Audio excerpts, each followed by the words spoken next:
Más textos disponibles en Simba. Y siempre he sido aficionado a las ciencias. Cuando mozo, tenía yo otras 1000 aficiones. Pero como ya soy viejo, la afición científica prevalece y triunfa en mi alma. Por desgracia o por fortuna me sucede algo de muy singular. Las ciencias me gustan en razón inversa de las verdades que van demostrando con exactitud. Así es que apenas me interesan las ciencias exactas, y las inexactas me enamoran. De aquí mi inclinación a la filosofía. No es la verdad lo que me seduce, sino el esfuerzo de discurso, de sutileza y de imaginación que se emplea en descubrir la verdad, aunque no se descubra. Una vez la verdad descubierta, bien demostrada y patente, suele dejarme frío. Así, un mancebo galante, cuando va por la calle en pos de una mujer, cuyo andar airoso y cuyo talle le entusiasman, y luego se adelanta, la mira el rostro, y ve que es vieja, o tuerta, o tiene hocico de mona. El hombre además sería un mueble si conociera la verdad, aunque la verdad fuese bonita. Se aquietarla en su posesión y goce y se volvería tonto. Mejor es, pues, que sepamos pocas cosas. Lo que importa es saber lo bastante para que aparezca o se columbre el misterio, y nunca lo bastante para que se explique o se aclare. De esta suerte se excita la curiosidad, se aviva la fantasía y se inventan teorías, dogmas y otras ingeniosidades, que nos entretienen y consuelan durante nuestra existencia terrestre. De todo lo cual careceríamos, siendo 1000 veces más infelices, si de puro rudos no se nos presentase el misterio, o si de puro hábiles llegásemos a desentrañar su hondo y verdadero significado. Entre estas ciencias inexactas, que tanto me deleitan, hay una, muy en moda ahora, que es objeto de mi predilección. Hablo de la prehistoria. Yo, sin saber si hago bien, divido en 2 partes esta ciencia. Una, que me atrevería a llamar prehistoria geológica, está fundada en el descubrimiento de calaveras, canillas, flechas y lanzas, pucheretes y otros cacharros, que suponen los sabios que son de una edad remotísima, que llaman de piedra. Esta prehistoria me divierte menos, y tiene, a mi ver, muchísimos menos lances que oír a prehistoria que llamaremos filológica, fundada en el estudio de los primitivos idiomas y en los documentos que en ellos se conservan escritos. Esta es la prehistoria que a mí me hace más gracia. Qué variedad de opiniones, qué agudas conjeturas, con qué arte se disponen y ordenan los hechos conocidos para que se adapten al sistema que forja cada sabio. Ya toda la civilización nace de Egipto, ya de los acadies en el centro del Asia, ya viene de la India, ya de un continente que llaman Lemuria, hundido en el seno del mar, al sur, entre África y Asia, ya de otro continente, que hubo entre Europa y América, y que se llamó la Atlántida. Sobre el idioma primitivo, así como sobre la primitiva civilización, se sigue disputando. Hasta se disputa sobre si fue uno o fueron varios los idiomas. Esto es, sobre si los hombres empezaron a dispersarse por el mundo al halos, o digamos, sin habla aún, y en manadas, y luego fueron inventando diversos idiomas en diversos puntos, o sobre si antes de la dispersión hablaban ya todos una sola lengua. Mi prurito de curiosear me induce a leer cuantos libros nuevos van saliendo sobre esta materia, que no son pocos, y mientras más desatinados son, miradas las cosas por el vulgo de los timoratos, más me divierten los tales libros. En estos últimos días los libros que he leído van en contra de los arios, de los egipcios, de los semitas y de otras naciones y castas, que antes pasaban por las civilizadoras en grado superior. Si los libros antiguos han sostenido que la civilización, como la luz solar, se difundió de oriente hacia occidente, estos nuevos libros afirman que se difundió en sentido inverso, de occidente hacia oriente. Todo el saber de los magos de Irán y de Caldea, de los brahmanes de las orillas del Ganges, de los sacerdotes de Isis y Osiris, de los iniciados en Samotracia y de los pueblos de Fenicia y Frigia, no vale un pito, comparado al saber de ciertos galos primitivos, cuyo centro de luz estuvo en un París prehistórico. Los galos y sus bardos y druidas, poetas y sacerdotes, lo enseñaron todo. Pero su misma ciencia era ya reflejo confuso y recuerdo no completo de la ciencia que poseyeron, en el centro del país fértil y hermoso que hoy se llama Francia, antes de la venida de los celtas, otros hombres más primitivos y excelentes que llamaremos hiperboreos o protocitas. Pero ¿qué lengua hablaban estos protocitas o hiperboreos, cuyo centro y foco civilizador fue un París de hace 6 o 7 mil años lo menos? Hablaban la lengua euskara, vulgo vascuense. ¿De dónde habían venido? Habían venido de la Atlántida, que se hundió. ¿Qué conocimientos tenían? Tenían todos los conocimientos que hoy poseemos y muchos más que se han ofuscado por medio de fábulas y de otras niñerias. Así, pues, los arimaspes, que tenían un ojo solo y miraban al cielo, eran los astrónomos de entonces, que ya conocían el telescopio. Y la flecha en que Avaris iba cabalgando de un extremo a otro de la Tierra, era el globo aerostático, un artificio para volar con dirección y brújula, etcétera, etcétera, etcétera. Ya se entiende que la época de los arimaspes y la de Avaris son de decadencia para la civilización hiperborea. Confieso que todo este sistema me encantó. No es mi propósito exponerle aquí. Paso volando sobre él y voy a mi asunto. Digo, no obstante, que me encanto por dos razones. Es la primera lo mucho que Francia me agrada. Cuanto más natural es que el germen de la civilización europea haya nacido y florecido, desde antiguo, en aquel feraz y riquísimo jardín, en aquel suelo privilegiado, que no en la Mesopotamia o en las orillas del Nilo. Y es la segunda razón, la de que tengo amigos guipuzcoanos, que habrán de alegrarse mucho, si se prueba bien que su lengua y su casta fueron el instrumento de que se valió la providencia para acabar con la barbarie, iluminar el mundo y adoctrinar a las demás naciones. Cuanto se holgara de esto, si vive aún, como deseo, mi docto y querido amigo de Joaquín de Irizar y Moya, que ha escrito obras tan notables sobre la lengua vascuence, echando la zancadilla a los cerros, la ramendis y astarloas. Algo aprovechar el de las flamantes invenciones para dar más vigor a su sistema, arreglándole de suerte que se ajuste y cuadre con la más perfecta ortodoxia católica. Sea como sea, para mí es evidente que antes de que penetraran en España los celtas, los fenicios, los griegos y otras gentes, hubo en España un pueblo civilizado, que llamaremos los iberos. Este pueblo se extendía por toda nuestra península, y aún tenía colonias en Cerdeña, en Italia y en otras partes, como Guillermo Humboldt lo ha demostrado. Eran vascos y hablaban la lengua euskara. La nación y estado más culto e ilustre entre ellos fue la República de los Turdetanos, quienes, según testimonio de Estrabón, tuvieron letras y leyes y lindos poemas en verso, que contaban 6000 años de antigüedad. Ahora bien, los alfabetos celtiberico y turdetano, que ha reconstruido y publica don Luis José Velázquez, son muy modernos en comparación de la fecha anteriormente citada. Dichos alfabetos son un trasunto del fenicio o del griego, y debe suponerse, por lo tanto, que antes de la venida a España de griegos y de fenicios, los turdetanos tuvieron alfabeto propio, con el cual escribieron sus poemas y demás obras. A mi ver, el señor D. Manuel de Góngora y Martínez ha tenido la gloria de descubrir este alfabeto. Véanse las inscripciones que Osiris en sus antigüedades prehistóricas de Andalucía, de la Cueva de los Letreros y de otras cuevas y escondites, algunos de los cuales se hallan cerca del lugar de Villabermeja, lugar que yo he tratado de hacer famoso, así como a su más conspicuo habitante el señor D. Juan Fresco. A corta distancia de Villabermeja hay un sitio, que apellidan el Laderón, donde cada día se descubren vestigios y reliquias de una antiquísima y floreciente ciudad. El erudito y sagaz anticuario de Aureliano Fernández Guerra prueba que allí estuvo Favencia, en tiempo de los romanos, ciudad que desde época muy anterior se llamaba Besi. Don Juan Fresco, excitada su curiosidad y estimulada su actividad infatigable, desde que el señor Góngora, publicando en 1868 sus antigüedades, le puso sobre la pista, se ha dado a buscar letreros en cuevas escritas y en otros monumentos que hay cerca de Besi, y los ha hallado y reunido en mucha copia. Emulo de Champollion Figeac, Anquetil du Perron, Bornouf, Grotefend, o Pertilasson, mi referido amigo de Juan Fresco cree haber descifrado estos garrapatos ibéricos primitivos, como aquellos otros sabios, los hieroglíficos, la escritura cuneiforme y demás reconditeces. Yo no intento abogar aquí por el descubrimiento de mi tocayo y paisano y demostrar que es evidente. Esto ya lo jara él en su día. Yo voy a limitarme a referir una historia que don Juan Fresco dice haber leído en ciertas inscripciones semejantes a las de la Cueva de los Letreros.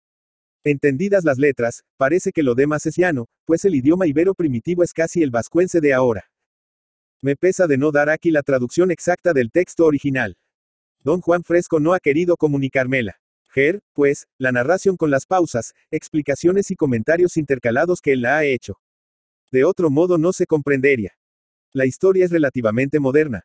Pues, según mi amigo, todavía han de descubrirse leyendas e historias en lengua proto-ibérica, más antiguas y venerables que el poema egipcio de Pentaur sobre una hazaña de Sesostris o Ramses II, y que los poemas hallados por nuestro conocido el diplomático señor Layard en la biblioteca de Asurbanipal en Nínive, poemas ya arcaicos 8 siglos antes de Cristo, y traducidos los más de la lengua sagrada de los acadies, entonces tan muerta como el latín ahora entre nosotros. Y esto no debe maravillarnos, porque según Roisel, en los Atlantes, toda cultura viene de estos, antes de que la hubiera en Caldea, en Asiria, en Egipto o en punto alguno de Oriente. Es una lástima que no tengamos aún documentos del siglo de oro o de los siglos de oro de la literatura atlántica parisina, dejara unos 8000 años, ni de la emanación bética de aquella cultura, implantada a orillas del Guadalquivir por los turdetanos. El documento hallado, descifrado, explicado y comentado por don Juan Fresco es de época relativamente fresca, como si dijéramos de ayer de mañana. Ya la cultura ibérica indígena había decaído, y España se veía llena de colonias fenicias y aun griegas. Los de Sacinto habían ya fundado a Sagunto, y hacía más de un siglo que habían fundado los tirios a Málaga, Abdera, Hispalis y Gades. Era por los años de 1000, antes de nuestra era vulgar, sobre poco más o menos. 2. Besi era una ciudad importante de la Confederación de los Turdulos. En el tiempo a que nos referimos, los besianos tenían ya la misma calidad que a sus descendientes del día les ha valido el dictado de Bermeginos, casi todos eran rubios como unas candelas. Descollaba entre todos, así por lo rubio como por lo buen mozo y gallardo, el elegante y noble mancebo Mutileder. Disparaba la onda con habilidad extraordinaria y mataba a pedradas los aviones que pasaban volando. Montaba bien a caballo. Guiaba como pocos un carro de guerra. Sabía de memoria los mejores versos turdetanos y los componía también muy regulares. Con un garrote en la poderosa diestra era un hombre tremendo. Con las mujeres era más dulce que una arropia y más sin hiel que una paloma. Corría como un gamo, luchaba a brazo partido como los osos, y poseía otra multitud de prendas que le hacían recomendable. Casi se puede asegurar que su único defecto era el de ser pobre. Mutileder, huérfano de padre y madre, no tenía predios urbanos ni rústicos, vivía como de caridad en casa de unos tíos suyos, y en vez y no sabía en qué emplearse para ganarse la vida. Era un señor, como vulgarmente se dice, sin oficio ni beneficio. Frisaba ya en los 24 años, y harto de aquella vida, y ansiando ver mundo, pidió la bendición a sus tíos, quienes se la dieron acompañada de algún dinero, y tomando además armas y caballo, salió de vez y a buscar aventuras y modo de mejorar de condición. Como Mutileder tenía tan hermosa presencia, y era además simpático y alegre, por todas partes iba agradando mucho. Los sujetos de su posición y campanillas le convidaban a bailes y fiestas, y las damas más graciosas y encopetadas le ponían ojos amorosos. Pero él era bueno, pudibundo e inocentón, y nada útil sacaba de todo esto. El dinero que le dieron sus tíos se iba consumiendo, y no acudía nuevo dinero a reemplazarle. Así, deteniéndose en diferentes poblaciones, como, por ejemplo, en Igabron, pasando luego el Singilis, hoy Genil, entrando en la tierra de los turdetanos, y parando también en Bentipo, llegó a un lugar de los bastulos que se llamaba entonces Aratispi, y que yo sospecho que ha de ser la alhora de nuestros tiempos, tan famosa por sus juegos llanos. Allí tenía Mutileder una prima, que era un sol de belleza, con 18 años de edad, y más rubia que él, si cabe. Esta prima se llamaba Echeloria. Su padre, viudo y muy rico, la idolatraba. Mutileder y Echeloria eran de casta ibera purísima, sin mezcla alguna de celtas ni de fenicios. Sus familias, o mejor diré su familia, pues era una misma la de ambos, se jactaba, no sin fundamento, de descender de los primitivos atlantes, que habían emigrado muchos siglos hacia, cuando se hundió en el mar la Atlántida, y que, yendo unos por mar siempre, habían llevado a Egipto la cultura, mucho antes de la civilizadora expedición de Osiris, mientras que otros, conocidos después con el nombre de hiperboreos, desembarcando en Francia, habían difundido la luz y fundado florecientes estados.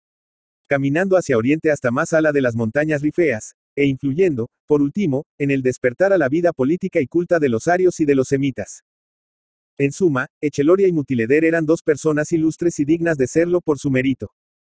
Apenas se vieron, se amaron. ¿Qué digo se amaron? Se enamoraron perdidamente el uno de la otra y el otro de la una. El padre de Echeloria, que no tenía nada de lerdo, notó enseguida el amor de la muchacha y procuró acabar con él, porque el primito no poseía otro patrimonio que su apasionado corazón. Pero Echeloria estaba prendada de veras, y el padre, que en el fondo era un bendito, se avino y se resignó al cabo a que Mutileder aspirase a ser su yerno. Ambos amantes se juraron eterna fidelidad. Antes morir que ser de otro, dijo ella. Antes morir que ser de otra, respondió él. Y esta promesa se hizo repetidas veces y se solemnizó y corroboró con los juramentos más terribles. Después de esto, ¿qué remedio había sino casar cuanto antes a los primos novios? Así lo resolvió el padre, y se empezaron a hacer los preparativos para la boda, que debía verificarse en el próximo otoño. Era ya el fin de la primavera, y en aquellas edades antiquísimas sucedía lo propio que ahora que a la primavera sigue el verano. Aratispi era lugar más bonito que lo es ahora al presente. En torno había, como hay aún, fértiles huertas y frondosos y siempre verdes bosques de naranjos y limoneros. Pero los cerros que limitaban aquel valle amenísimo, en vez de estar pelados, como ahora, estaban cubiertos de encinas, alcornoques, algarrobos, castaños y otros árboles, entre cuyos troncos y a cuya sombra crecían brezos, helechos, tomillo, mejorana, mastronzo y otras plantas y hierbas olorosas. Era tal entonces la generosidad de aquel suelo, que las palmas enanas, que hoy suelen cubrirle y que apenas sirven para más que para hacer escobas y esportillas, se alzaban a grande altura, mientras que las crestas más empinadas de los montes, calvas ahora, se veían cubiertas de una verde diadema de abetos, de pinos y de cipreses. A pesar de todo, fuerza es confesar que en verano hacia entonces en Aratispi un calor de todos los demonios. Echeloria quiso, con razón, tomar algunos baños de mar, y su padre la llevó a un puerto muy bonito, cerca de Málaga, que de Juan Fresco y yo calculamos que debió de ser Churriana. Naturalmente Mutileder fue a Churriana también, acompañando a su futura. Los primos estaban como dos tortolitas, arrullándose siempre. Mientras más miraba la Echeloria, más linda y angelical la encontraba y más melifluo se ponía con ella. Y mientras más miraba Echeloria a Mutileder, mayor número de perfecciones y de excelencias hallaba en él. Pues no digamos nada, porque sería cuento de nunca acabar, de la mutua admiración que nace en ambas almas al considerar el talento o la habilidad del objeto de su amor. Cada pedrada que tiraba Mutileder mataba un pajarillo y partía el corazón de Echeloria, a fuerza de entusiasmo. Y Echeloria, por su parte, a más de encantar a Mutileder con los cantares que sabía entonar, le había hecho una onda de pita, tan llena de sutiles y primorosas labores, que él se quedaba horas enteras embobado contemplando la onda. Los dos enamorados gozaban de la más completa libertad y se iban solos de paseo por aquellos vericuetos y andurriales, ya por la orilla del resonante mar, ya por los encinares y olivares que bestian aquellos alcores, ya por los vergeles, sotos y alamedas del valle, regado por un riachuelo cristalino.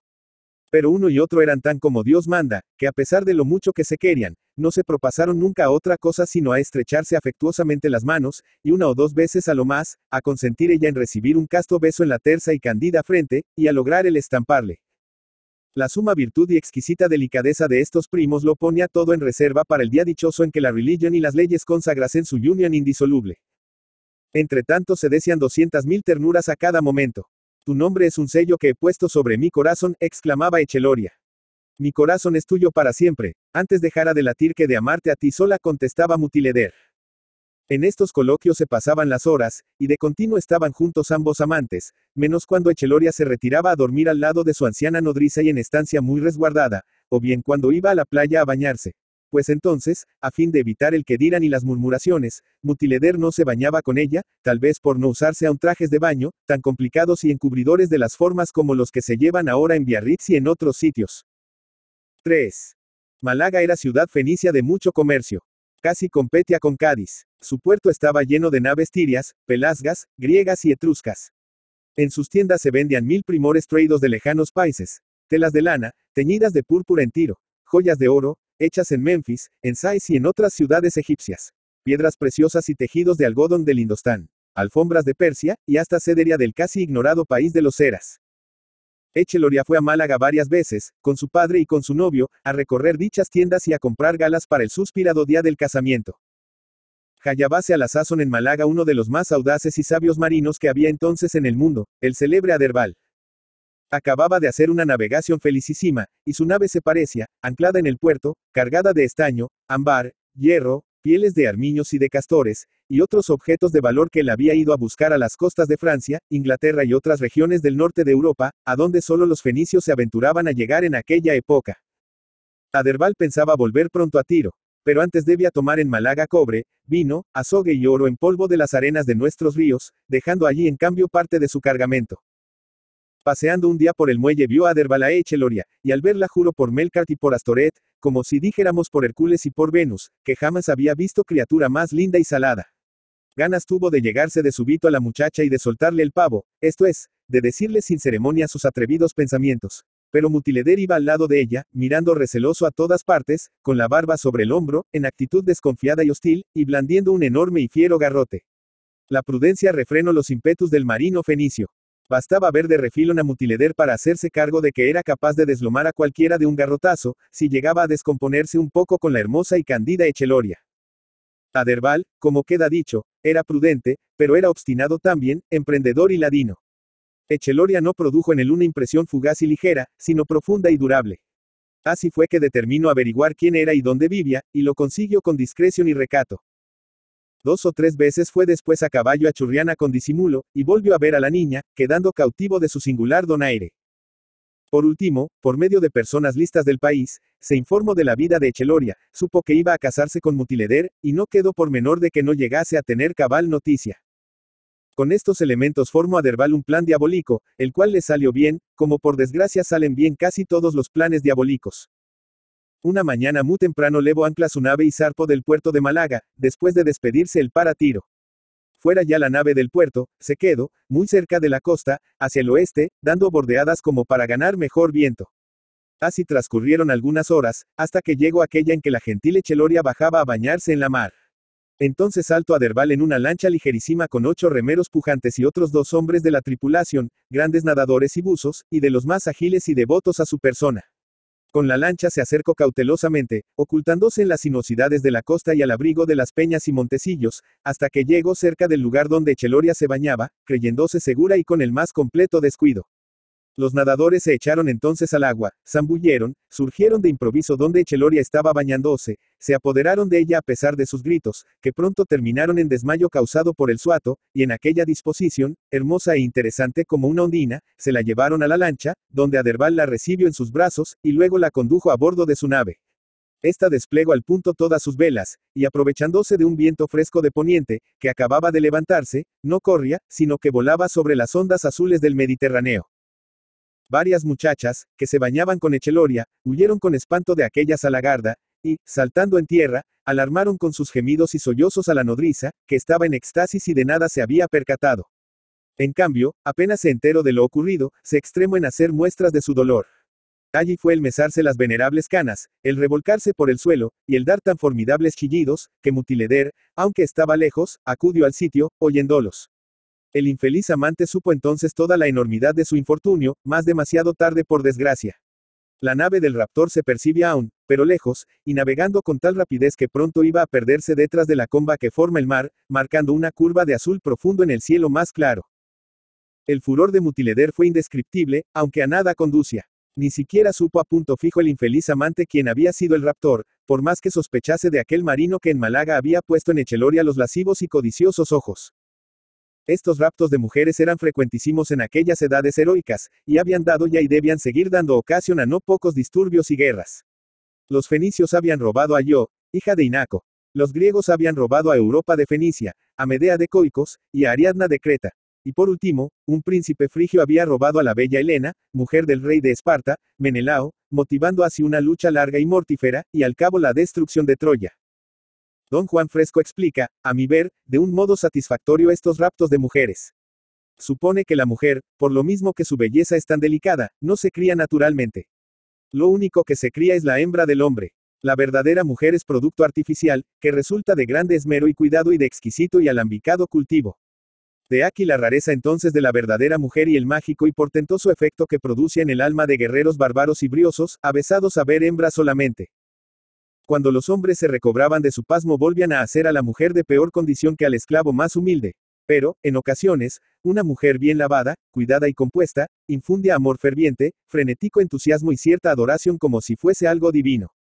De aquí las patrañas o mitos de las hadas y encantadoras como Circe y Calipso, que convertían a los hombres en bestias. La ginecocracia, esto es, el imperio de la mujer, establecido en muchas partes, como en el país de las Amazonas y en la Arabia feliz. Y el omnimodo influjo, ora funesto, ora útil, que ejercieron algunas damas en los varones más crudos y valerosos, como Onfale en Hércules, Dalila en Sansón, Betsabe en David, Egeria en Numa, y Judith en Holofernes. De aquí, por último, que ganasen tanto crédito las sibilas, las pitonisas y las druidisas. Todo ello, sin duda, porque cuidaban más de sus personas, y lograban pulir y descubrir la escondida hermosura, invisible por lo general en la hembra por falta de pulimento y aseo. Además, el entender la hermosura y el afanarse por lograrla hacían hermosa a la mujer. Hoy, mucho de esta cualidad, domeñada ya la naturaleza rebelde, suele transmitirse por herencia. Pero en los tiempos heroicos, la hermosura era como inspirada creación que la mujer artista realizaba en su propio cuerpo, a fuerza de esmerarse. Todavía, 5 siglos después de la época en que ocurre nuestra historia, asombran el estudio, la prolijidad y los preparativos minuciosos de que se valían las mujeres para presentarse de una manera digna.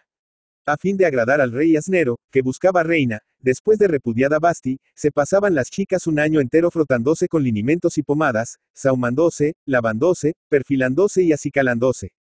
En el día, con una hora de preparación bastarla para presentar ante el sibarita más refinado a la más ruda de las campesinas. Prueba irrefragable de que lo adquirido por arte y educación se transmite de madres a hijas.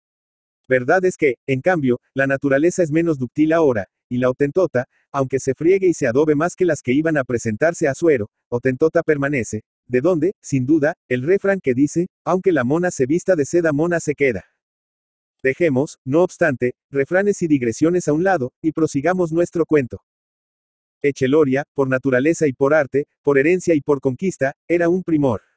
Y Mutileder, que con razón la adoraba, no la lloró perdida, con femenil amargura, sino que, agitando su garrote y haciendo crujir la onda con chasquidos estruendosos, juró buscar a su amada, librarla del raptor, y vengarse de este descalabrándole de una buena pedrada o moliéndole a palos. Cuenta la historia que Mutileder, en el instante de hacer aquel juramento, estaba tan hermoso que no podía hacer más. Sus ojos azules, dulces de ordinario, lanzaban centellas luminosas. Su afilada y recta nariz, hinchada por la cólera, mostraba muy dilatadas las ventanillas. Las cejas, frunciéndose en el centro, daban mayor majestad a su frente. La boca entreabierta dejaba ver unos dientes blancos, iguales y firmes, y sana frescura y vivo color de carmín en encias y lengua. Su cabeza, echada atrás con arrogancia, y destocada, lucha copiosa y rubia cabellera, que flotaba en rizos graciosos a merced de la brisa. Sus piernas y sus brazos desnudos, contraída entonces la musculatura por la energía de la actitud, daban envidia a los de Hércules mancebo. Todo en Mutileder era beldad, elegancia, brío y donosura. Su voz, alterada por la pasión, penetraba en los corazones, aunque sus palabras no se entendiesen. En aquel instante o fuerza del destino, acertó a pasar por allí la graciosa y distinguida Chemed, que en fenicio significa belleza, la viuda más coqueta y caprichosa que había en Málaga. Su marido la había dejado joven y con muchos bienes de fortuna. Ella seguía con la casa de comercio de su marido, bajo la razón insocial de la viuda Chemed. En aquella ocasión volvía a desolazarse de una quinta que tenía en Churriana. 6 atesados etíopes la llevaban en silla de manos, y 2 escuderos, una dueña y 4 pajecillos egipcios la acompañaban también para más autoridad y decoro. Chemed oyó a Mutileder, le miró y se maravilló. Volvió a mirarle y se quedó más maravillada. Entonces dijo para sí, divinos cielos, ¿qué es lo que miro? ¿Será este dios o será mortal? Resplandecería más Adonis cuando Astoret se prendo de él. Pero, prosiguiendo su soliloquio de preguntas, Chemed prosiguió también su camino, sin interrogar al mancebo, que parecía estar furioso, y sin atreverse siquiera a pararse y a bajar de la silla de manos, en medio de gente extraña, cuya lengua no entendía, porque hablaban el ibero, que, como ya queda dicho, era lo que se llama hoy el vascuence. Si Chemed hubiera sabido que Mutileder hablaba corrientemente el fenicio, como en efecto le hablaba, sin duda que se hubiera detenido. Pero, no sabiéndolo ni sospechándolo, Chemed pasó de largo. IV. Luego que Mutileder echó sapos y culebras por la boca y se desahogó cuanto pudo, acudió a dar a su presunto suegro la mala noticia del rapto, y a consolarle, si cabía consuelo en tamaño dolor. Para evitar prolijidad no se ponen aquí las lamentaciones que hicieron ambos a dúo. Lo que importa saber es que Mutileder y su suegro, después de maduro examen, reconocieron que era inútil quejarse del rapto a las autoridades de Málaga, las cuales no les harían caso, o si les hacían caso, nada podrían contra un marino tan mimado en Tiro, como Aderbal lo era. A cualquiera exhorto, que los sufetes o jueces de Málaga enviasen contra Aderbal, era evidente que los sufetes tirios habían de dar carpetazo, haciendo la vista gorda. No había más recurso que resignarse y aguantarse, o tomar la venganza y la satisfacción por la propia mano. Esto último fue lo que decidió Mutileder con varonil energía. Se despidió de su presunto suegro, y sin pensar en recursos pecuniarios ni en nada que lo valiese, se fue a Málaga a tomar lenguas, a cerciorarse de que era Aderbal el raptor, como ya lo sospechaba, y a buscar modo de irse a Tiro en la primera nave que para Tiro saliese, a fin de arrancar a Echeloria del cautiverio o secuestro en que estaba y de hacer en Aderbal un ejemplar y justo castigo. En medio de todo, Mutileder sentía cierto consuelo. Pensaba en que Echeloria había jurado serle fiel o morir, y daba por seguro que moriría antes que faltara a su promesa. Él mismo había hecho igual juramento, y se sentía con la suficiente firmeza para cumplirle. Con estas ideas en la mente y con el bizarro propósito de irse a Tiro cuanto antes, recorrió Mutileder las calles de Málaga hasta que empezó a anochecer. Todas las noticias que adquirió le confirmaron en que era Aderbal el raptor de Echeloria. En lo que no adelantó mucho fue en concertarse con algún patrón de buque que saliese pronto y le llevase para Fenicia. Llegó la noche, como queda apuntado, y ya Mutileder se retiraba a su posada, cuando sintió que le tiraban suavemente de la capa por detrás. Volvió el rostro, y vio a un pajecillo egipcio que le dijo: Señor Mutileder, sigue en vuestra merced, que hay persona que desea hablarle sobre asuntos que le interesan. ¿Y quién puede ser esa persona? Contestó él: yo, en Málaga, no conozco a nadie. Entonces replicó el pajecillo: aunque vuestra merced no conozca a esta persona le conoce. Hoy, de mañana, pasó junto al lugar del rapto Protervo, y oyó y vio a vuestra merced cuando de él se lamentaba. La persona es compasiva y excelente, y se enterneció.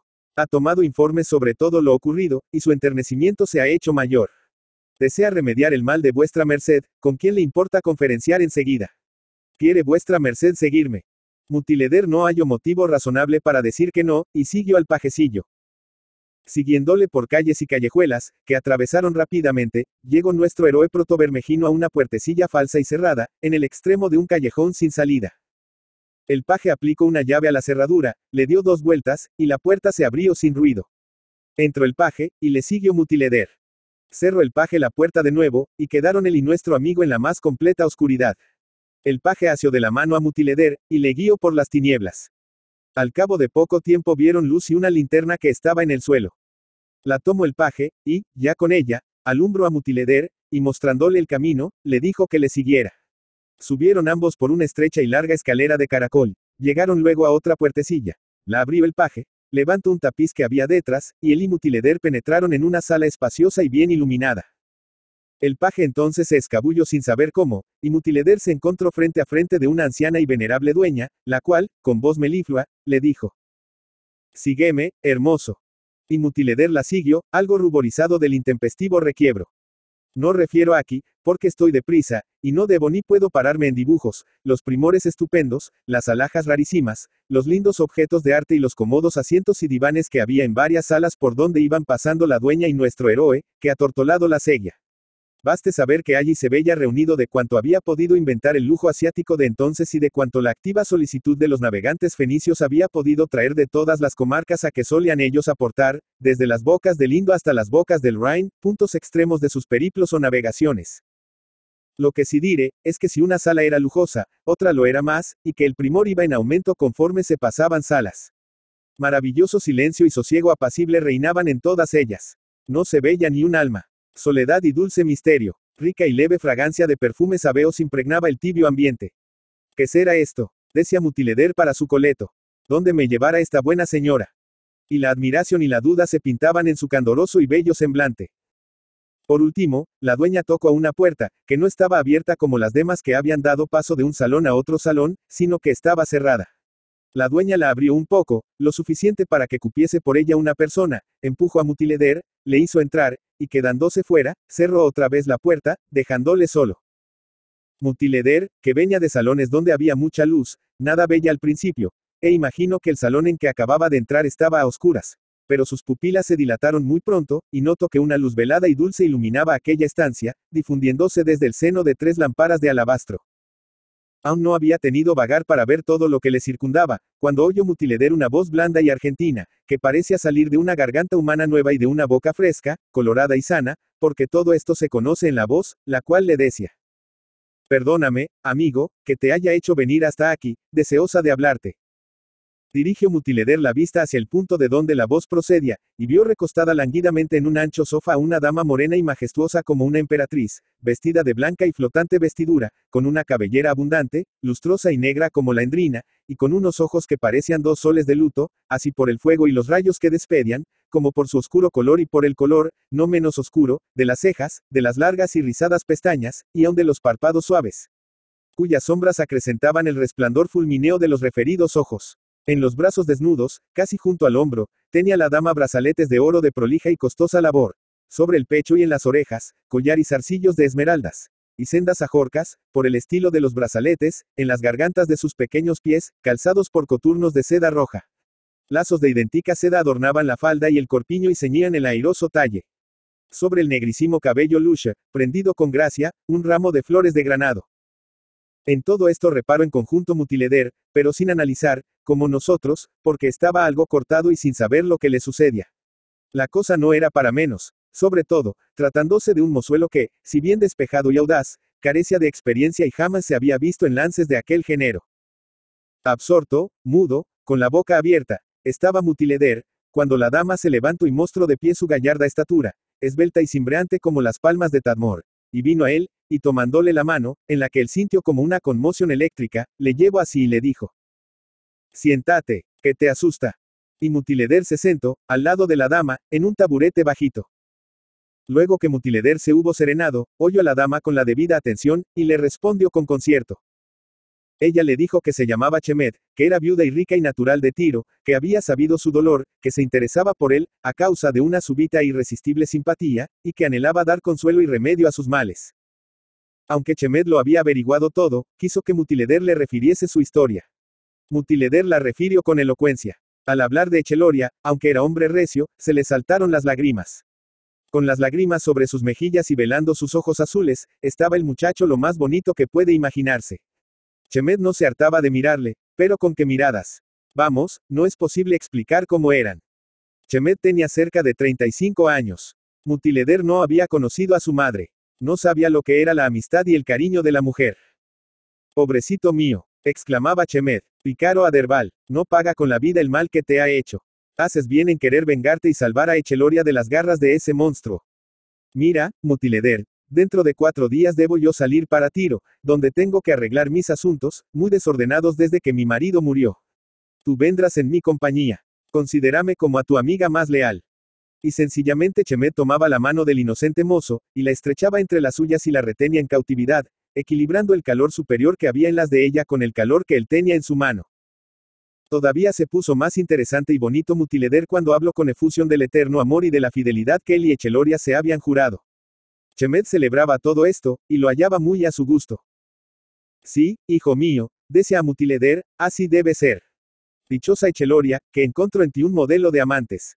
No suelen ser como tú los demás hombres, sino volubles y perjuros. Todas mis riquezas, toda mi posición daría yo si hubiese encontrado un amante tan resuelto y fino como tú.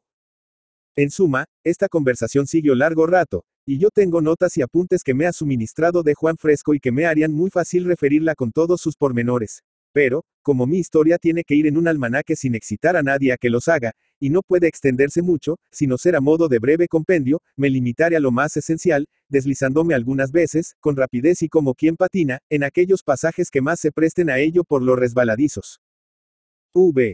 4 días después de la conferencia primera entre Chemed y Mutileder, salían ambos de Málaga para Tiro en una magnífica nave.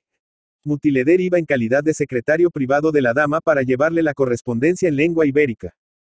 La amistad de ambos era íntima, y Mutileder, siempre que se veía en presencia de Chemed, estaba contento y como orgulloso de tener tan elegante y discreta amiga. Chemed tenía además mucho chiste y felicísimas ocurrencias. Decía 1000 graciosos disparates. Y Mutileder se regocijaba y reía sin poderlo remediar. Pero, cuando estaba solo, amarga melancolía se apoderaba de su alma, pensamientos crueles le atormentaban, y algo parecido a remordimientos le arañaba el corazón, como si fueran las uñas de un gato, o digamos mejor, de un tigre. Mutileder hablaba entre dientes, lanzaba desconsolados suspiros, manoteaba y hasta se golpeaba y peliscaba sin compasión, y solía exclamar: ¡qué diablura! ¡Qué diablura! En presencia de Chemedo se olvidaba de su dolor o le refrenaba y disimulaba. Esta, a no dudarlo, era la diablura, a que su exclamación aludía. Mutileder había tenido ya tiempo para meditar, reflexionar y hacer severo examen de conciencia, y no se absolvía, sino que se condenaba por débil, perjuro y desleal, en grado superlativo. A veces quería disculparse consigo mismo, y no lo lograba. Yo, decía, sigo amando a Echeloria, y Chemed no obsta para ello. Voy a buscar a Echeloria, a libertarla y a vengarla, y Chemed me ayuda en mi empresa. El cariño de Chemed tiene algo de maternal. Es tan buena conmigo, es tan alegre y chistosa. Qué tonterías tan saladas se le ocurren. Como no he de reírme al oírlas. He de estar siempre llorando. No, no es menester llorar. No es menester negarse a todo consuelo, como una bestia feroz, para demostrar que es uno fiel y consecuente. Ya veremos cuando me encuentre con Aderbal si amo a Echeloria o si no la amo. Estas y otras sutilezas y quintas esencias alambicaba, fraguaba y se representaba Mutileder para justificarse. Pero, como hemos dicho, no lo lograba nunca. De aquí su pena cuando estaba solo, y no sé de dónde, el olvido de su pena cuando de Chemed estaba acompañado. Contradicciones inexplicables, raras antinomias de los corazones de los mortales. De esta suerte, en soliloquios románticos, acervos y dignos de Hamlet, siempre que estaba sin Chemed, y en coloquios amenos, en pláticas tiernas, y en juegos y risas, cuando Chemed aparecía, vivió Mutileder. Y así se pasó el tiempo, camino la nave, se detuvo en varios puntos de África y en algunas islas del archipiélago de Grecia, y llegó al fin a Tiro, capital entonces de Fenicia desde la ruina de Sidón, cuando los filisteos, rubios descendientes de Jafet, vinieron de Creta por mar. Mientras que del lado del desierto de Arabia entraban los israelitas en la tierra de Canaán y lo llevaban todo a sangre y fuego. Tiro había hecho después renacer el poder cananeo o fenicio y estaba en toda su gloria y florecimiento. Sobre el trono de Tiro resplandece el rey Hiram, amigo de Salomón, hijo de David. Israelitas y fenicios eran estrechos y felices aliados. Muy largo sería describir aquí la grandeza de Tiro. Dejémoslo para mejor ocasión. Lo que importa es decir que Mutileder busco a Aderbal enseguida y no le hallo. Pronto supo con rabia que el infatigable marino, sin reposar casi, se había encargado del mando de la flota, que Hiram y Salomón expedian con frecuencia a la India, desde el puerto de Asiongaber en el Mar Rojo. 3 días antes de la llegada de Mutileder y de Chemed, Aderbal se había puesto en marcha para tomar el mando referido. Aderbal debía pasar por Jerusalén. Mutileder no pensó más que en perseguirle y alcanzarle, antes de que se embarcara para tan larga navegación, de la que sabe Dios cuándo volvería. Temiendo que le faltasen las fuerzas y el valor para despedirse de Chemed, Mutileder preparó su viaje con el mayor sigilo, aprovechando la salida de una caravana, y, montado en un ligero dromedario, salió para Jerusalén, cuando Chemed menos lo sospechaba. Chemed lo supo y lo lloró al leer una carta que le escribió antes de partir y que entregó a Chemed una persona de toda confianza. La carta decía como sigue. Mi querida Chemed, yo soy el más débil y el más malvado de los hombres. Debí huir de ti desde el primer momento y no entregarte nunca un corazón que no te pertenecía, que era de otra mujer y que jamás podía ser tuyo. Todo el afecto, toda la ternura que te he dado, ha sido falsia, perjurio e infamia. Y no porque yo fingiese esa ternura y ese afecto, que al contrario brotaban a borbotones, con toda sinceridad y con vehemente efusión, del fondo de mi pecho, sino porque, al consagrártelos, faltaba a la fe jurada, rompí el sello de la fidelidad que había puesto Echeloria sobre mi alma, y me rebajaba hasta la vileza. De aquí mi lucha interior, de aquí mis contradicciones y extravagancias. A veces reía yo, jugaba y me deleitaba contigo, pero, cuando más contento estaba, surgía como espectro, como aterrador fantasma, de las profundidades de mi ser, el mismo amor ultrajado, el cual me azotaba rudamente con el azote de los remordimientos. Otros amantes, mientras más aman, se hacen más dignos del amor, porque el amor hermosea y sublima los espíritus. Pero yo, amándote, me degradaba en vez de elevarme, porque pisoteaba juramentos y promesas, y no amándote, me degradaba también, porque recibía de ti inmensos e inestimables tesoros de cariño que no acertaba a pagar. Si olvidaba a Echeloria para amarte era yo un perjuro, y si no te amaba, para seguir amando a Echeloria, un falso, un estafador y un ingrato. Situación tan horrible y poco digna no podía durar. El cielo ha estado benigno conmigo, aunque no lo merezco, proporcionándome ocasión de dejarte con razonable motivo, sin que puedas tú tildarme de Galen sin entrañas. Aderbal no está en Tiro. Mi deber es perseguirle. La ofensa que me ha hecho no puede quedar impune. Tú misma me tendrías por vil y cobarde si yo no me vengara. No extrañes, pues, que te deje para cumplir con esta obligación. Adiós. Adiós para siempre, oh generosa y dulce amiga. Tal era la carta que escribió Mutileder, en buen fenicio, sin ninguna falta de gramática ni de ortografía. Chemed la leyó con lágrimas en los ojos y haciendo otros 1000 extremos de amoroso sentimiento. Mutileder, entre tanto, caballero en su dromedario y lleno de impaciencia, iba trotando y galopando hacia Jerusalén. Harto de la pausa con que la caravana marchaba, tomó un guía, poseedor de otro dromedario tan ligero como el suyo, y se adelantó al resto de sus compañeros de viaje. Así llegó en pocas jornadas a la ciudad que casi había creado David, y que Salomón acababa de fortificar y hermosear con admirables monumentos. La había ceñido de altas torres almenadas y de fuertes y gruesos muros. Había edificado, sobre gigantescos sillares, en la cumbre del monte Moría, donde fue el sacrificio de Abraham, el maravilloso y único templo del Dios único, y había coronado las alturas de Sión con inexpugnable ciudadela y con alcázar suntuoso. Dilatando Salomón sus conquistas al sur del Mar Muerto, domeñando a los hijos de Edom, de Amalek y de Madian, y enseñoreándose de Elat y de Asiongaber, abrió puertos para comerciar con el Adramot y el Yemen, con el Alto Egipto, con la Nubia y con las Indias orientales. Cortando luego las corpulentas hayas y los pinos y cedros seculares del Líbano, haciéndolos llevar en hombros de los más robustos varones de las naciones vencidas, como de los Refaim, por ejemplo, raza descomedida de gigantes, que casi ladraban en vez de hablar. Y trabando entre sí los leños con arte y maestría, hizo formar Salomón flotantes castillos que resistiesen el ímpetu de los huracanes y el furor de las olas. En medio del desierto, Salomón había fundado a Tadmor, célebre después con el nombre de Palmira, en un oasis lleno de palmas, a fin de que fuese emporio riquísimo y lugar de reposo de las caravanas que iban desde las orillas del Jordán a las del Eufrates y del Tigris, a Damasco, a Nínive y a Babilonia. Estaba, por último, interesado Salomón en el comercio de los fenicios con Tarsis o Iberia, patria de Mutileder, y aun de más ala, hacia el occidente y norte del mundo, bastante más ala, porque las naves tirias llegaban hasta el Báltico. Por todo lo cual refluía sobre Jerusalén cuanto Dios crió de bienes temporales. La plata era tan común, que se miraba con desprecio. Todo se fabricaba de oro purísimo, hasta los trastos de cocina. De Arabia venían perfumes, de Egipto, telas de lino, caballos y carros, esclavos negros y marfil, de Nubia, y especiarias y madera de sándalo, y perlas, y diamantes, y papagayos y gimios y pavos reales, y telas de algodón y de seda, de ala de la desembocadura del Indo. Oro venía de todas partes, ya de Tibar, ya de Ofir, ámbar y estaño, del norte de Europa. Cobre y hierro, de España. De esta suerte abundaba todo en Jerusalén. La fama del rey volaba por el mundo, porque el rey excedió a los demás reyes, habidos y por haber, en ciencia y en riqueza. Y no había persona de buen gusto que no desease ver su cara, y sobre todo, los hijos de Israel, a quienes las naciones extranjeras respetaban y temían, por donde vivieron ellos tranquilos y venturosos, a la sombra de sus parras y de sus higueras, desde Dan hasta Beerseba, durante todos los días de aquel reinado. Pues, como íbamos diciendo, a esta espléndida ciudad de Jerusalén llegó nuestro Bermejino prehistórico, acompañado de su guía, pero más confiado en su fiero garrote y en la primorosa onda que le había regalado Echeloria, y con la cual, según suele decirse, no se le cocía el pan hasta que vengase a su primer amor, descalabrando al raptor injusto de una violenta y certera pedrada. Preocupado con estos pensamientos de venganza, y como hombre que va a su negocio y que no viaja a lo turiste, Mutileder no quiso visitar las curiosidades de Jerusalén ni enterarse de nada de lo que allí sucedía, a no ser del paradero de Aderbal. Imagine el pío lector qué desesperación no sería la de Mutileder cuando enseguida supo de buena tinta que Aderbal, viendo que urgía darse a la vela, y llegar pronto al océano, para no desperdiciar la monzón, favorable entonces a los que iban a la India, había salido en posta, con dromedarios que de trecho en trecho estaban ya preparados y escalonados en el camino, a fin de verse cuanto antes en el puerto de Asiongaber, orillas del mar Bermejo. Imposible de toda imposibilidad era ya que Mutileder llegase a donde estaba el marino fenicio, quien se sustraya hacia su venganza. Tiempo había de pasar, pampanitos había de haber, antes de que dicho marino se pusiese a tiro de su honda o al alcance de su garrote.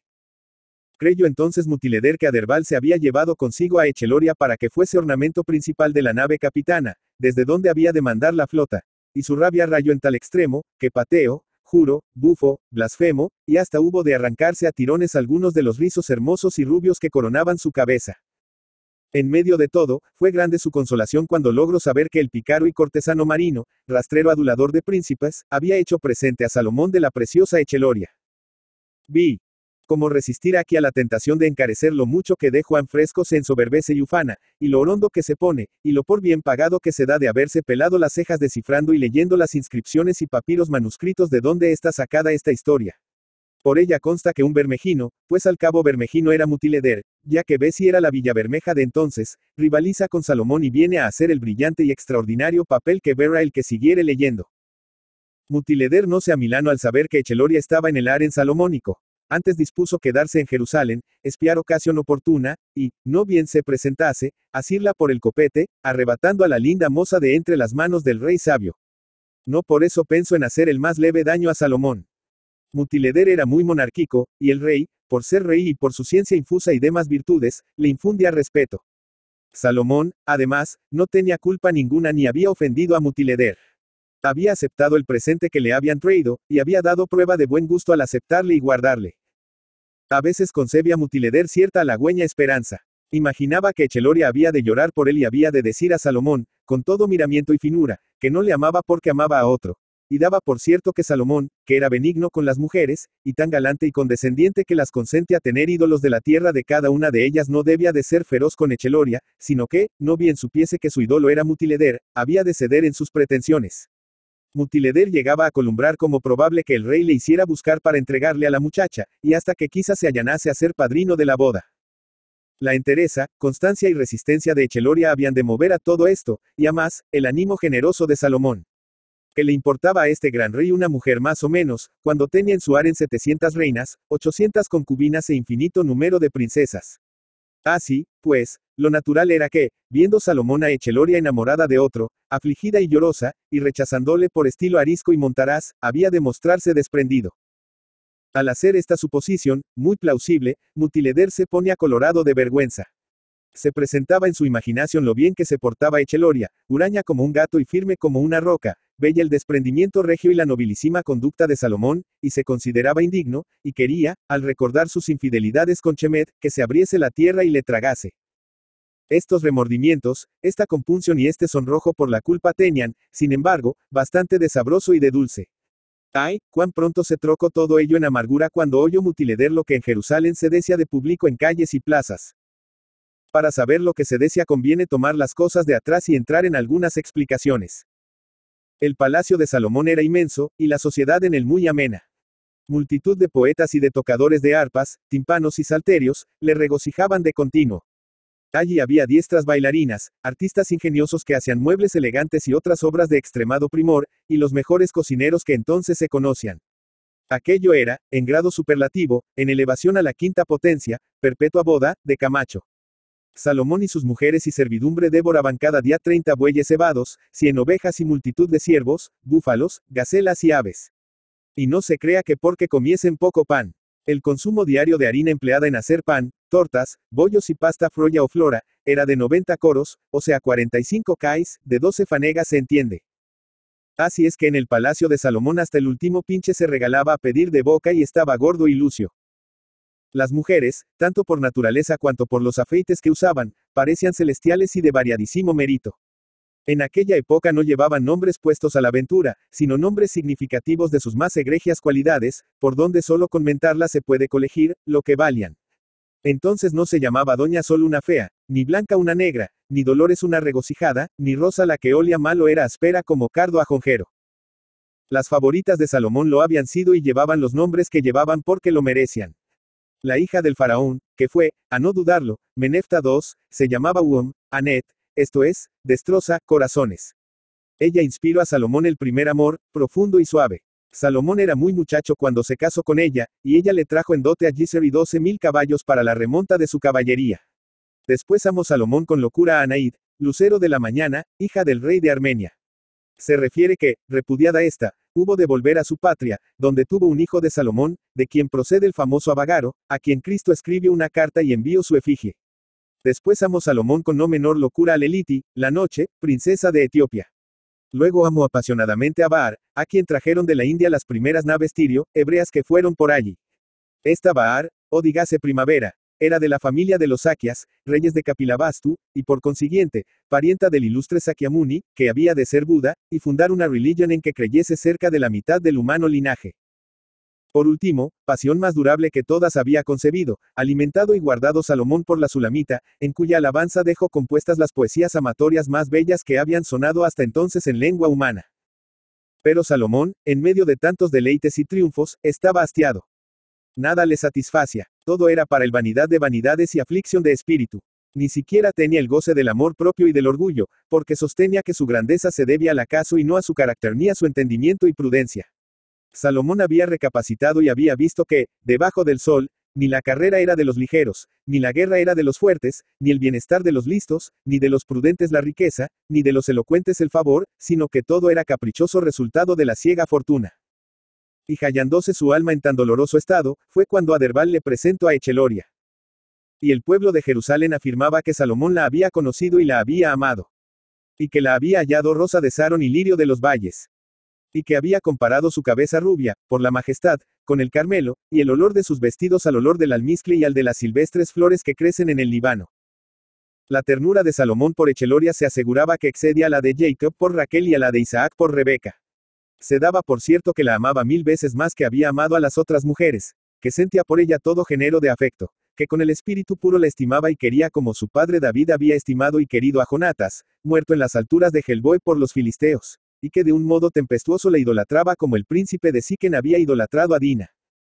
Todos estos rumores llegaban cada vez con más consistencia a los oídos de Mutileder y le iban dando mucho que sentir y no poco que sospechar. Le iban dando, permítaseme lo vulgar de la frase en gracia de lo gráfico, muy mala espina. ¿Cómo era posible que Echeloria resistiese a tantas seducciones? ¿Cómo había de entenderse el amor de Salomón, si la muchacha, en vez de estar amable, estuviese sahareña y cogotuda? En vista de estas y de otras reflexiones, y de no pocos indicios y pruebas que vinieron después, el pobre Mutileder tuvo al fin que abrir los ojos, y que reconocer que Echeloria se había dejado querer, y hasta que pagaba a Salomón su cariño, queriéndole y siendo infiel y perjura a su Mutileder y a los juramentos hechos en Aratispi y en Churriana. Por falta de elocuencia dejo de pintar aquí el furor de Mutileder cuando de esto se hubo cerciorado. Ni Otelo ni el tetrarca estuvieron después más celosos y furiosos. Pero nuestro Bermejino no se limitaba a lamentos estériles. Siempre tomaba resoluciones y procuraba darle cima. La que ahora tomó fue la de matar a puñaladas a Echeloria y matarse el a renglón seguido con el propio puñal. Lo difícil era ver a Echeloria para matarla. Shemed, ocupada en Tiro con sus asuntos, se había consolado de la ausencia de Mutileder, pero le conservaba buena amistad, y le había enviado cartas de recomendación para Adoniram, que era el mayordomo de Salomón, y para otros personajes de la corte. Con estas cartas y con su hermoso rostro, gentil presencia y gallardo cuerpo, que más que nada le recomendaban, Mutileder pretendió y consiguió sin dificultad entrar en la guardia personal del rey. Componíase dicha guardia de sujetos de no poco fuste, de señores y hasta de príncipes de las dinastías destronadas, cuyos reinos se habían anexionado Salomón y su padre, y de cuyos bienes habían ido incautándose. Allí había eteos, amorreos y jebuseos, caballeros de la casa de Abinadab, rey de Kiriath, Yarín, dos sobrinitos de Og, rey de Basán, a quienes apenas apuntaba el bozo y tenían 8 codos de estatura, varios nietos de Amnón, rey de los amonitas. Y para complemento de hermosura, como dice Ezequiel, hablando de los pigmeos de Tiro, una pequeña tropa de idénticos pigmeos, que no se levantaban un codo de la tierra, pero que eran certeros y terribles disparando ponzoñosos dardos. Encubriendo siempre en los abismos oscuros del alma su terrible propósito de matar a Echeloria y de matarse él, Mutileder se ingenió de suerte que se ganó la voluntad de sus jefes inmediatos y hasta del general Benaya, tan ágil para cortar cabezas, según lo demostró a principios de aquel reinado, enviando al otro mundo, a fin de cimentar bien el trono, a Adonia, hermano mayor del rey, y a otros personajes. Con este favor, pronto subió Mutileder a capitán de una compañía de filisteos, rubios casi tanto como él, y que formaban parte de la guardia real. Lo que no pudo conseguir fue ver a Echeloria. Lo que no pudo inspirar fue la absoluta e indispensable confianza para llegar a ser uno de aquellos 60 valientes, los más probados y selectos, que rodeaban el tálamo de Salomón por la noche, algo parecido a nuestros monteros de Espinosa, y que andaban siempre con la espada sobre el muslo, por temor de los duendes y vestiglos, que eran traviesos, traían revuelto el alcázar, y no hubieran dejado, sin la citada precaución, un instante de sosiego a las reinas y demás señoras. Quién sabe si la misma gentileza de Mutileder seria obise para que entrase él en el número de los 60, no hiciera el diablo que inquietase a las damas en vez de aquietarlas. Lo cierto es que su gentileza ya mencionada, su discreción, despejo y buen trato, se hicieron notorios en Jerusalén, y que las damas le ponían en las nubes. Hasta un no sé qué de torvo, de melancólico y de trágicamente distraído, que había en su lindo semblante, le hacía más grato a las damas. Así las cosas, cuando ocurre una novedad grandísima, que contribuyó a glorificar el reinado de Salomón más todavía. 7. Además de los libros que conocemos, Salomón escribió otros muchos que se han perdido. Compuso 3000 parábolas y 1005 cantares, y disertos sobre árboles y plantas, desde el cedro hasta el hisopo que nace en la pared, y sobre aves, cuadrúpedos, reptiles y peces. Quieren decir que supo muchas cosas que después se olvidaron, unas han vuelto a descubrirse, otras quizá no se descubran nunca de nuevo. Así, por ejemplo, parece que atraía por medio de pinchos de metal los rayos y las centellas, que entendía la lengua de los pájaros, que conocía la fuerza oculta de la palabra humana y obraba por ella 1000 prodigios, que los genios le obedecían, y que era sabedor de todas las doctrinas mágicas de Enoch y de las que Abraham había aprendido en su patria, Ur de los caldeos, y de las que estudió Moisés en los colegios sacerdotales de las orillas del Nilo. Sea de esto lo que se quiera, no puede negarse que su fama de sabio se extendió por todas partes. La reina de Saba, cuyo nombre, según hemos llegado a averiguar, era Guade, que en el idioma jaimiarico, hablado entonces en su reino, equivale a amor o amistad, oyó hablar de Salomón y quiso probarle con preguntas y acertijos. Embarcóse, pues, esta augusta señora en Aden, que era el mejor puerto de sus estados, y con próspero viento, navegando por el mar Bermejo, a Porto Asion-Gaber, y desde allí, por Sela, Beerseba y otras poblaciones, llegó hasta Hebrón, donde el rey sabio salió a recibirla con mucha cortesía y aparato. No entro aquí en descripciones del viaje de esta reina, de la pompa con que venía, de su entrada en Jerusalén, acompañada ya de Salomón, que la hospedó en su palacio, y de las fiestas que hubo con este motivo. Sería muy largo contar todo esto. Contentémonos con decir que los regalos que dio la reina a Salomón fueron magníficos, y no inferiores los que de Salomón recibió ella, que ella se quedó pasmada del lujo que gastaba Salomón, y que, como Salomón le adivinó de tenazón todos sus más enmarañados acertijos, ella se quedó doblemente pasmada de su sabiduría. Salomón, que era fino y discreto, creyó que el mayor obsequio que podía hacer a Guade, mientras morase en su alcázar, y siendo ella de un moreno muy subido de punto, era darle para guardia de su persona a los filisteos que mandaba Mutileder, todos rubios, blancos y sonrosados. En efecto, los filisteos le impresionaron agradablemente, pero Mutileder, su capitán, le pareció una divinidad y no un hombre cualquiera. Era Guade tan hermosa como las noches serenas del Estio. Sus ojos brillaban como carbunclos, y en oposición a su rostro, algo tostado, relucían como perlas sus dientes blanquísimos. Sabía mucho. Era un Salomón con faldas. Pronto con sus miradas fulmíneas derritió la triple placa de bronce que el empeño de ser consecuente había puesto en torno del corazón de Mutileder. Y Mutileder y Guade se amaron, a pesar de Chemed y de Echeloria. Guade, a quien importaba desengañar por completo a Mutileder, el cual le había contado toda su historia, menos su plan de tragedia. Guade, que hablaba en toda confianza con Salomón y sabía los secretos del harem, reveló y probó a su joven amigo que Echeloria amaba a Salomón con delirio. Esto indujo más a Mutileder a amar con delirio también a Guade, no solo porque ella se lo merecía, sino para no ser menos y tomar represalias y desquite.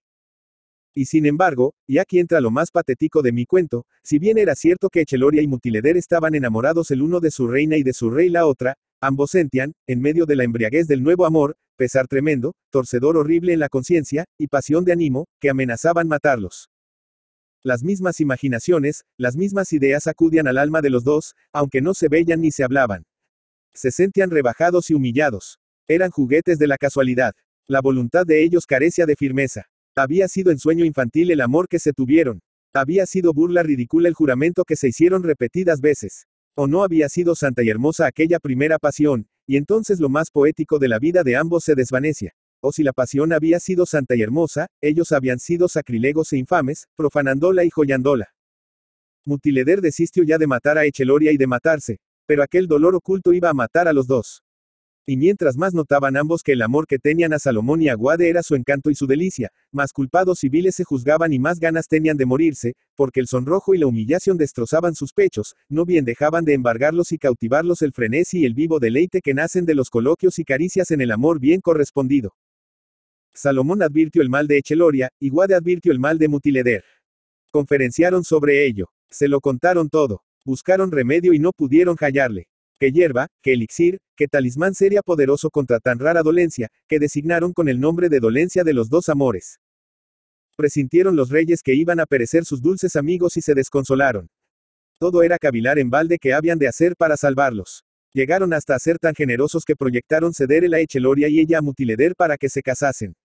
Pero luego consideraron que esto sería peor. Al verse, se avergonzarían de verse. No dejarían de amar de otro modo a Salomón y a Guade. No podrían amarse entre sí del mismo amor que los amaban, y morirían más pronto y más desesperadamente. El lance no tenía otra solución que la más lúgubre, a no ocurrir algo con visos de milagro, como ocurrió en efecto. 8 años atrás, en los últimos del reinado de David, había venido a Jerusalén un príncipe hiperboreo, a quien de fama conocen sin duda mis lectores. Hablo del sapientísimo Avaris, que caminaba montado en una flecha. Si era la aguja de marear aplicada a la navegación aérea o algo por el mismo orden, no acertaré yo a decirlo en este momento. Lo que hace al caso es saber que Avaris viajaba con facilidad prodigiosa. David estaba viejísimo, y los sabios de Israel resolvieron que, para aliviar sus dolencias y hacer menos crueles los postreros años de su vida, era menester casarle con una jovencita bella e inocente, la flor de las 12 tribus. Eligieron para esto los sabios a Abisag de Sunam, de quien, por una maldita coincidencia, Avaris, muy joven entonces, andaba perdidamente enamorado. Avaris hizo esfuerzos inauditos para disuadir a Abisag de sacrificarse a aquel viejo. Pero ella, teniéndolo a mucha honra, y creyendo que cumplía con un deber en ser útil al rey profeta, desdeñó a Avaris y se unió con el rey. Avaris montó en su flecha y se fue de Jerusalén hecho un veneno. A fin de vengarse del desdén de Abisag, ya que no en ella, en otras mujeres, se convirtió en seductor desaforado, en el de Juan Tenorio o Lovelace de aquel siglo. Los medios de que disponía eran enormes. Era guapísimo, ágil y divertido en la conversación. Y desde que, siglos antes, había venido su compatriota Olen a civilizar a tracios y pelasgos, no se había visto hiperboreo de más doctrina en el mediodía de Europa. Con esto, con su astucia, con sus chistes y con su atrevimiento, Avaris iba por todas partes haciendo estragos en los corazones femeninos. Entretanto, murió David, subió Salomón al trono, y Abisag quedó en palacio como una de las reinas viudas, aunque en realidad no se podía decir que hubiese sido esposa del santo rey. Sabido es, no obstante, que Salomón quería que la tuviesen por tal y que asimismo viviese ella consagrada solo a la memoria de David, cuyo último suspiro había recogido. Por esto se enfadó tanto Salomón cuando Adonias se atrevió a pedirle por mujer a Abisag. Y habiéndole perdonado que conspirase contra él, no le perdonó aquella insolencia, e hizo que Benaya le matase sin que pudiera valerle el haberse asido al cuerno del altar, en el templo mismo. Avaris, que tuvo noticia de todo esto, y que aún estaba enojado contra Abisag, tardó en volver a Jerusalén. Pero volvió al cabo y precisamente en los días en que Salomón y la reina de Saba andaban más afligidos con la dolencia de Echeloria y de Mutileder.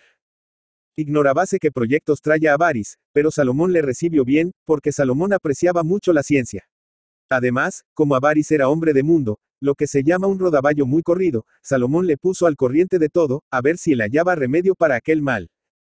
Avaris aseguró que curaría a los dos jóvenes iberos, pero que, en cambio, deseaba que Salomón le prometiese que había de otorgarle un don que intentaba pedirle. Salomón se lo prometió. Pasaron después 3 días, durante los cuales Avaris pareció como que estaba estudiando.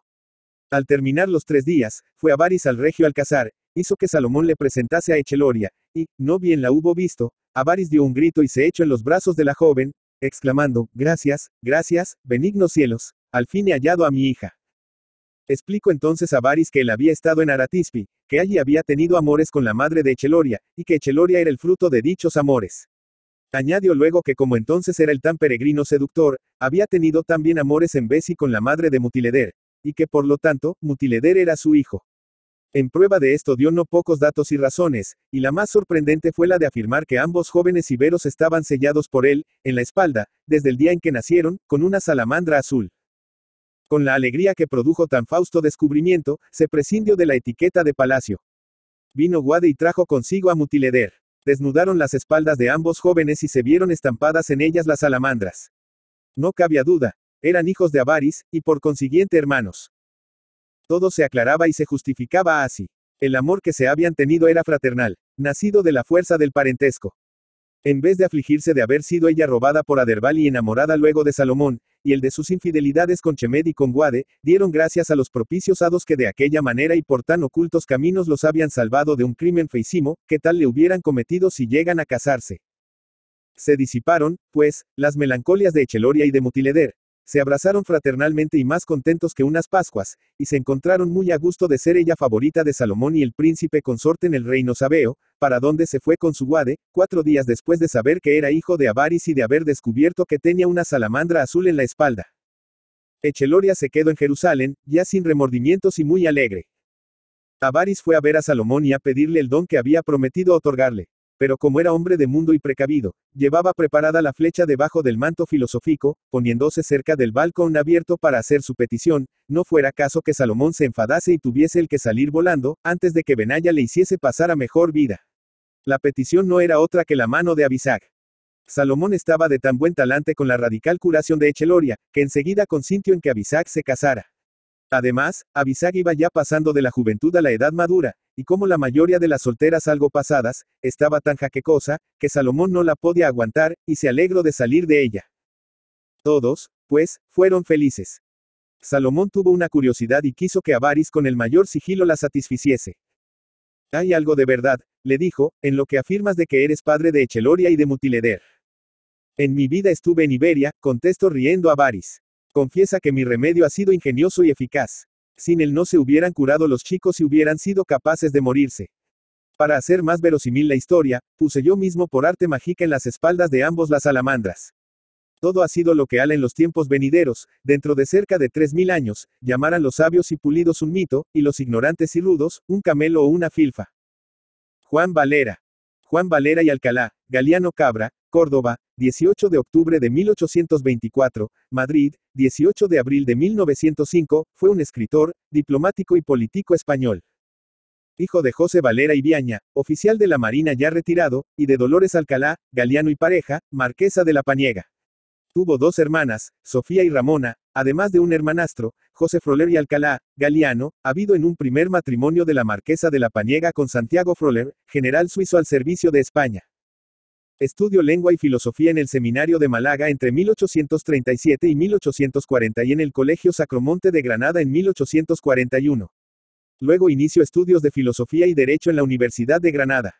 Hacia 1847 empezó a ejercer la carrera diplomática en Nápoles junto al embajador y poeta Ángel de Saavedra, duque de Rivas. Allí estuvo 2 años y medio aprendiendo griego y entablando una amistad profunda con Lucia Palladi, marquesa de Bedmar, la dama griega, o la muerta, como gustaba de llamarla, a quien quiso mucho y que le marcó enormemente.